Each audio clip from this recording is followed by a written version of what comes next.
Man, it's homecoming. I've been hearing all these great things about homecoming here at Tennessee State University. I'm looking forward to it.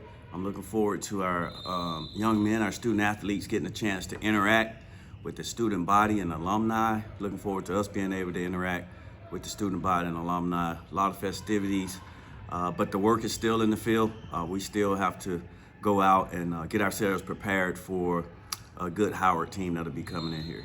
Coach, let's just stay on the homecoming side. Obviously, you played Alabama State, so you understand and have seen what an HBCU homecoming is like from a player, but also a coach. In your mind, what does homecoming mean to you? Obviously, you know there's the parties and the fish fries, and a lot of times you as a player, coach, don't get to experience all that, but what are some of the things that maybe you remember and you've cherished throughout your time? Yeah, I mean, as a player and coaches, I always looked at it as homecoming is for the alums who are coming back. Any of the interaction, festivities that's taking place during the daytime, love for our players to be a part of that. That was some of the things that I did when I was a student athlete. But the parties and that type of stuff, you really want to not jeopardize our opportunity to go out and compete at a high level. So enjoy some of the day stuff that'll be going on, but still being focused and putting in the work for preparation for our game. Let's go back to SEMO, talk a little bit about the game on Saturday. Byron McNair, once again, had a good game, was able to stay in the pocket, move around, and get himself out of some trouble. And I think Snap Reed and Devon Slaughter really stepped up. What were maybe some of the things you may have taken out of that contest? There were some positives. I mean, we had Michael Gay played 74 plays, first time getting a chance to start and played really well. You mentioned Byron McNair did some things. We had 4 takeaways, some of the things that we talk about, getting takeaways, so we was able to get some interceptions. Hale, first game back after having bicep surgery and all that stuff, had an interception and played well. So there are some really good takeaways from this game, and we'll build on it, learn from it, and hopefully make it better. So let's talk a little late in the second half. That's when the turnovers for SEMO came and momentum started working for you guys. Just unable to get it on the scoreboard. What were maybe some of the things that you guys talked about in the locker room, just quickly, because I think even in the third quarter, the team looked like they were attempting to make a strong comeback. Yeah, I mean, we had our chances, and that's one thing I commend our players about is staying in the fight. And we just talked about collectively making plays together and being on the same page. There's that whole thing about you got 5 guys doing it right, and then you got 1 guy doing it wrong. So continuously, collectively doing it the right way. So that's some of the things that we talked about.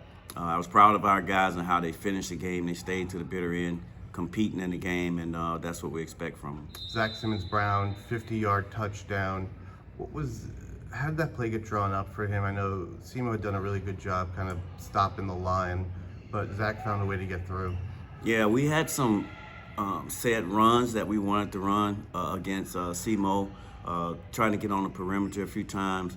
That didn't always work, but inside zone play by Zach Simmons-Brown was blocked up well, and he saw a crease in there, and he was able to hit it, and of course, they couldn't catch him.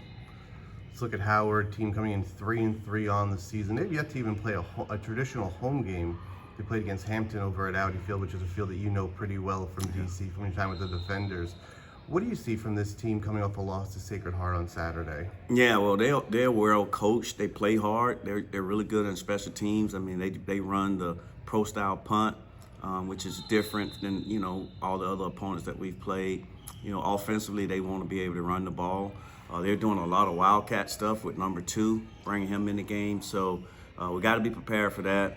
They got some guys on defense that play the game the right way. Number 0, the guy's pretty aggressive and plays the game the right way. So just got to be ready to go play and and play our style of ball and get our offense going and be able to run the ball. I asked this question last week, but you're going to play Howard, a team that Tennessee State came into DC, ruined their homecoming. How important is it going to be to tell your guys to defend the home turf? Yeah, I mean, obviously teams want to get their lick back, so this is homecoming. There's a lot of people that's going to be back here, so that energy, that effort should show that they appreciate the alums and all that stuff, and we're not trying to have them come to our place and get a victory. So we're gonna have to play well in all three phases.